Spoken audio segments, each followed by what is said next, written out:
This short presentation gives an overview of some of the things you might like to bear in mind when preparing and planning for your assessment for Clinical Practice 3.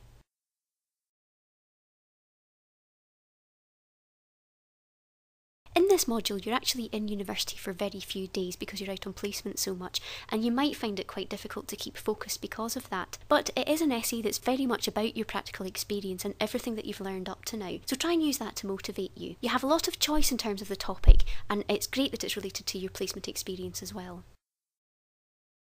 The assessment asks that you select an experience from your practice placement, discuss the extent to which evidence-based practice was utilised, including recommendations for future practice.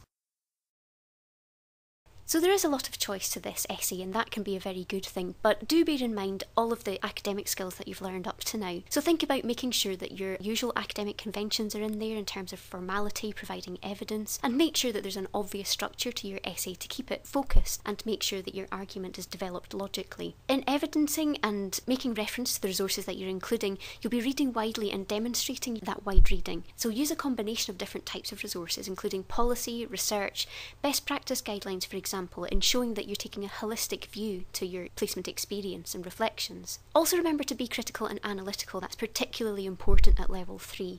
It's thinking about the implications and your recommendations for practice rather than what something is or providing a descriptive account. And think about choosing your placement experience with care as well.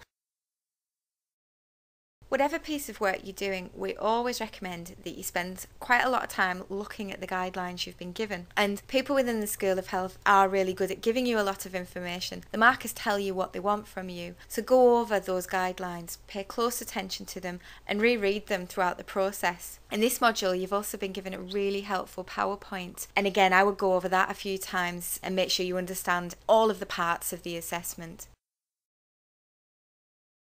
As with any essay, you're going to be writing an introduction, a main body and a conclusion. The introduction is where you set the scene, so you provide background information to introduce the overall topic. It's also where you'll provide any definitions if they're needed. So for example, should you give a definition of what evidence-based practice is and why it matters to nursing? Are there any explanations you need to make or any assumptions that you need to let the reader know about? But you should also explain why the essay topic matters, why someone should carry on reading. So you'll be giving an academic rationale for your choices and your topics. Whatever placement experience you've chosen, it doesn't matter so much that it's really significant to you, it's why is it significant for nursing? So what are the implications for patient care? Are there costs associated with it? Is it something that can have a huge impact on survival rates or patient outcomes, for example? All of this information, this broad basic stuff, goes in the intro.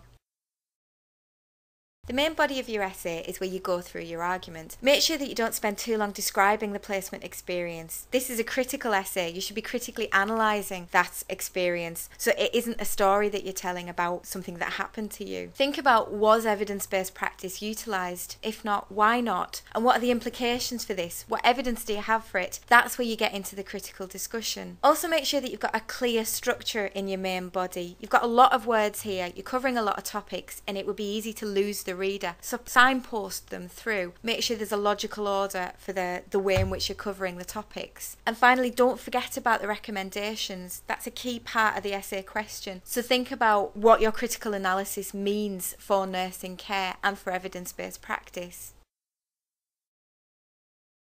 Finally, you've got the conclusion of your essay. This is really a summing up of everything that's gone before. So go over your key points, perhaps go through your recommendations again, but there shouldn't be any new information within your conclusion. Anything that's really important will have been covered in the main body. You've also got your reference list at the end, and at third year you know that it's important to provide evidence for everything that you say within your essay, but it's also really important to have an accurate reference list, so leave lots of time to go through this. It's a complete list of all the sources that you've used in alphabetical order. It's time consuming to produce and you need to check it through quite a few times to get it right, but it is worth spending time on. If a marker takes a quick glance at your reference list, they can see that you've read widely, that everything is up to date, that it's of appropriate academic quality, and that you've paid attention to detail if you've got this accurate reference list. It's also a good idea to have a look at the marking matrix before you even start writing the essay and when you're at the later proofreading stage. This is what the markers use when they're deciding what grade to give you, so it's really good to know what they're expecting and to make sure that you've actually given them it in your work.